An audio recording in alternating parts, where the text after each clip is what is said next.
I stood there, frozen, taking in the revelation. Standing before me was the source of the strange, unsettling messages I'd been receiving for months, my attractive, enigmatic boss, Ivan Rankov. His dark, piercing eyes gazed at me with an emotionless expression. If it weren't for the sheer confusion and shock coursing through me, I might have felt a flicker of attraction. But this was not what I expected. For the past 2 months, I'd been receiving anonymous messages complimenting my appearance, my work, even my habits. The sender had followed me, watched me, and it had driven me to the edge. Frustrated and determined, I decided to confront them. But standing face to face with Ivan, my boss, was not the outcome I had anticipated. Ivan adjusted his shirt and smirked. "Looks like you've finally got my message, Corey," he said, taking a step closer, closing the distance between us. I shuddered as his body brushed against mine. "Why, Ivan, why did you send those messages?" I asked, my voice trembling. "Isn't it obvious? It's clear this is something you want too, right?" Ivan replied, his lips curling into a sly smile. I hesitated, lost in his intense gaze. Forming a coherent response was nearly impossible. Conflicting emotions washed over me, fear, confusion, and, against my better judgment, a flicker of desire. Why did it have to be him? Ivan was not only obsessive but also undeniably attractive. Tall, dark, and handsome, he had always been a mystery, always hovering too close, always watching. "I don't know, Ivan. I thought confronting my stalker would lead to something else, not this," I admitted, my voice barely above a whisper. Ivan chuckled, his breath warm against my skin. "I can make it worth your while, Corey. I can turn those messages into reality." His words sent a shiver down my spine. There was something about his voice, his presence, that was both unsettling and intoxicating. My heart raced as I processed his words. Ivan was sinfully attractive, and despite his obsessive tendencies, there was a part of me that couldn't deny the pull I felt toward him. Now, standing there with him, I couldn't help but wonder what it would mean to give into these feelings. "So, what do you say, Corey? Would you like to explore this?" Ivan asked, his fingers trailing down my shoulders to the curve of my chest. Panting, I struggled to gather my thoughts. "What does that even mean?" I finally managed to ask. "Whatever you want it to mean," Ivan replied, his voice low and sultry. "Perhaps we can figure something out, something mutually beneficial." I shivered. It had been so long since I'd been with someone, and I never expected it to be with my boss, the man who had been sending me cryptic, flirty messages and following me around. But as I stood there, considering the options, I realized that deep down, this was what I wanted. "Why don't you show me, then?"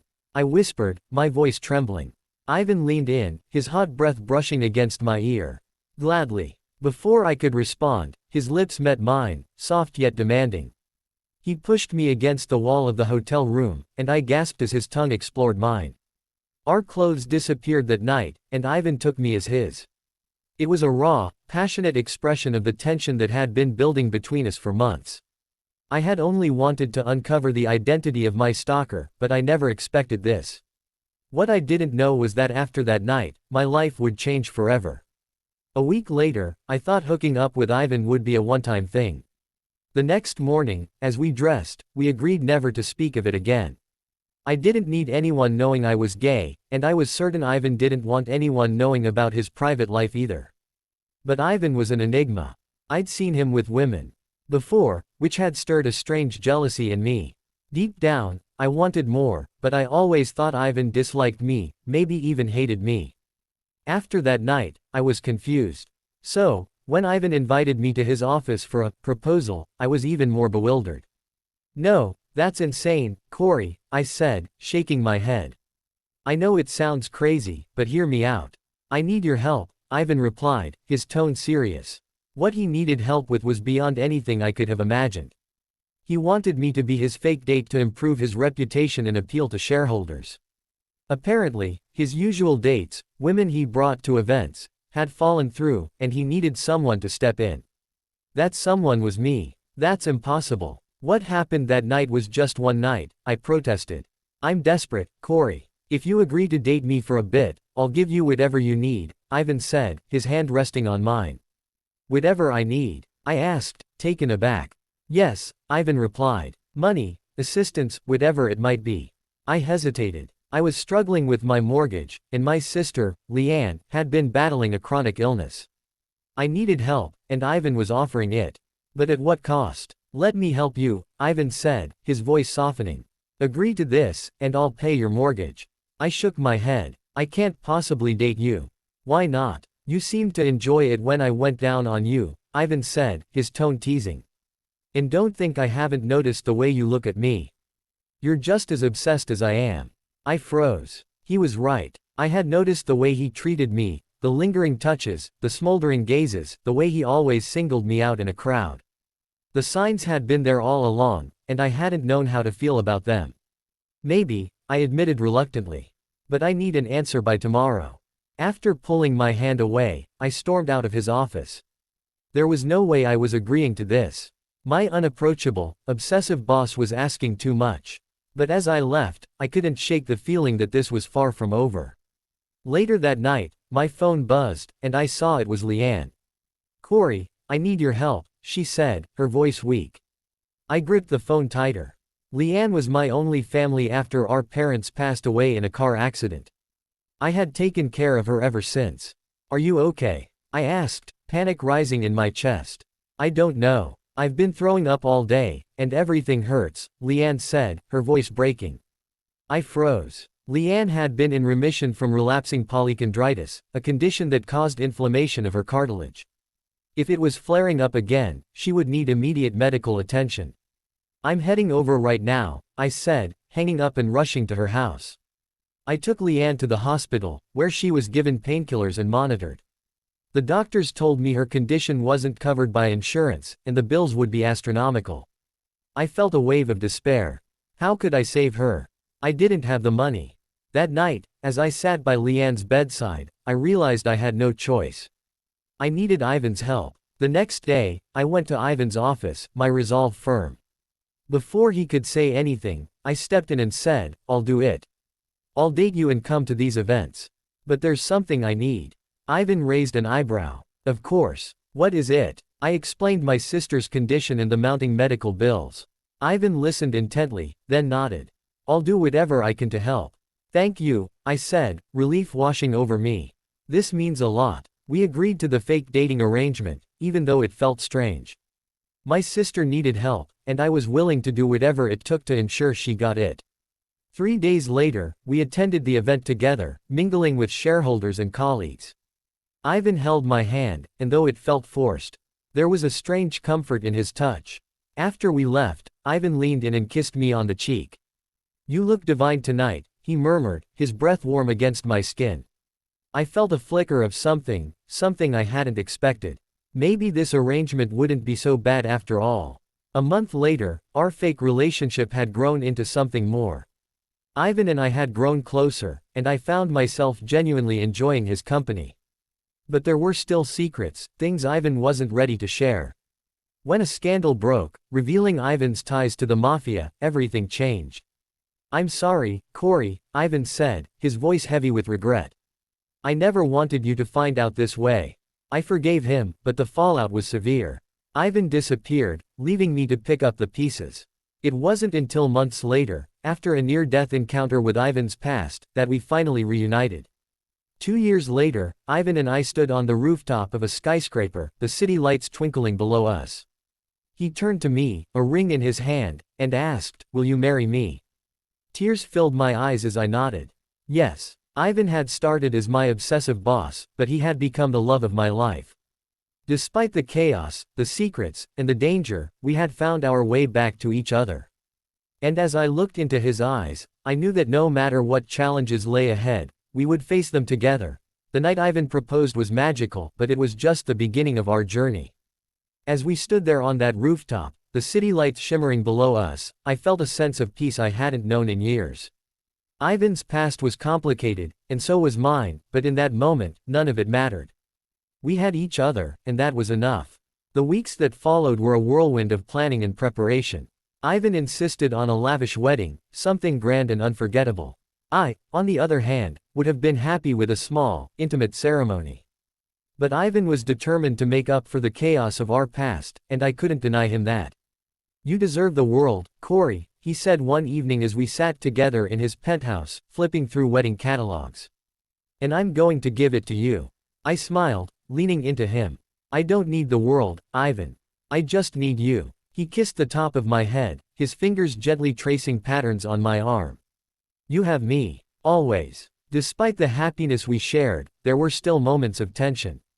Ivan's past with the mafia wasn't something that could be easily forgotten. There were times when he would disappear for hours, his phone turned off, and I would worry.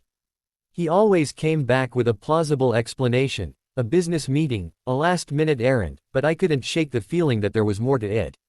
One evening, as we were getting ready for bed, I finally worked up the courage to ask him about it. Ivan, I began, my voice hesitant. Are you still involved with them? With the mafia? He froze, his hands pausing as he unbuttoned his shirt.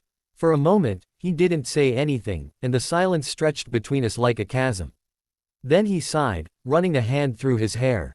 No, he said finally, his voice firm. I'm not. But it's not that simple, Corey. There are still people who don't want to let me go. I felt a chill run down my spine. What do you mean? He sat down on the edge of the bed, his shoulders slumped. There are people who think I owe them something. People who think I betrayed them by leaving. And they're not going to stop until they get what they want. I sat down beside him, taking his hand in mine. What did they want? He looked at me, his eyes dark and troubled. They want me back, or they want me to pay for leaving. Either way, it's not going to end well. I squeezed his hand, my heart aching for him. We'll figure it out, Ivan. Together. He nodded, but I could see the doubt in his eyes.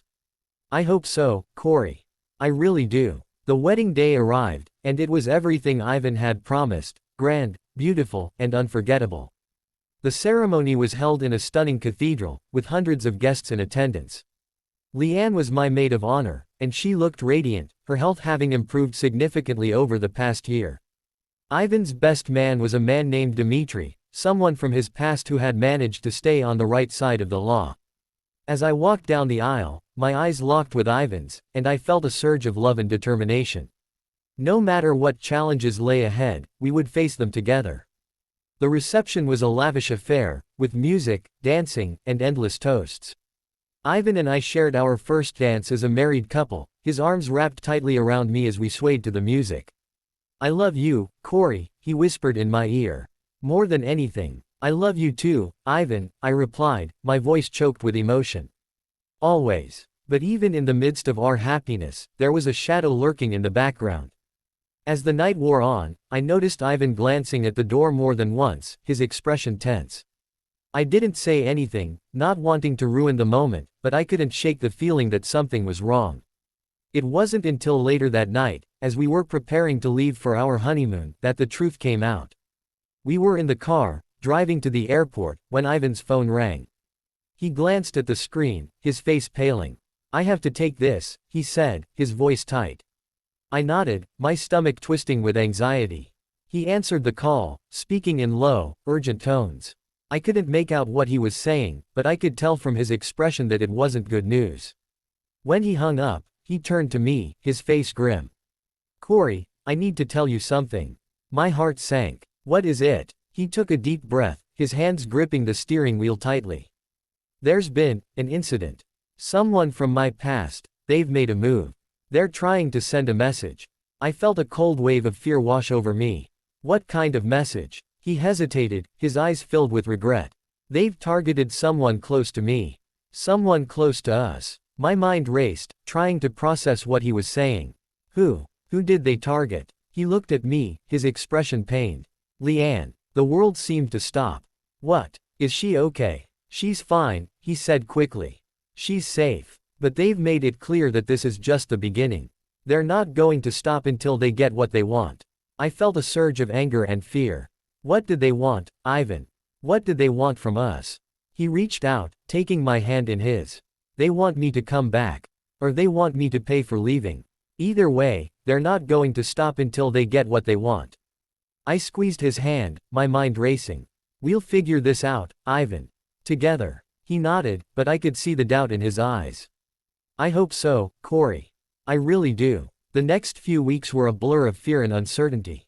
Ivan increased security around us, hiring bodyguards to watch over Leanne and me. He spent hours on the phone, trying to negotiate with the people from his past, but it was clear that they weren't willing to back down. One evening, as we sat together in the living room, I turned to him, my heart heavy with worry. Ivan, we can't keep living like this. We need to do something. He looked at me, his eyes filled with regret. I know, Corey. I'm trying. But these people, they're not going to stop. Not until they get what they want. I took a deep breath, my mind made up. Then we'll fight back. We'll take them down. He stared at me, his expression a mix of surprise and admiration. Corey, it's not that simple. These people are dangerous. They're not going to go down without a fight. I don't care, I said firmly. I'm not going to let them control our lives. We'll find a way, Ivan. Together. He reached out, pulling me into his arms. You're incredible, you know that. I smiled, leaning into him. So are you. And together, we're unstoppable. It wasn't easy, but over the next few months, we worked tirelessly to dismantle the network of people who were threatening us. Ivan used his connections and resources to gather evidence, while I focused on keeping Leanne and myself safe. It was a long and difficult process, but slowly, we began to make progress. One by one, the people who had been targeting us were arrested or forced into hiding. It wasn't a perfect solution, but it was enough to give us some peace of mind. As the threats began to fade, Ivan and I were finally able to focus on building our life together. We moved into a new home, a beautiful house on the outskirts of the city, where we could start fresh. Leanne moved in with us, her health continuing to improve, and for the first time in a long time, I felt a sense of hope and happiness. One evening, as we sat together on the porch, watching the sunset, Ivan turned to me, his eyes filled with love. We did it, Corey. We made it through. I smiled, leaning into him. We did. And we'll keep making it through, no matter what. He kissed me, his lips soft and warm against mine. I love you, Corey. More than anything. I love you too, Ivan, I replied, my heart full. Always. And as we sat there, watching the sun dip below the horizon, I knew that no matter what challenges lay ahead, we would face them together. Ivan had started as my obsessive boss, but he had become the love of my life. And together, we were unstoppable.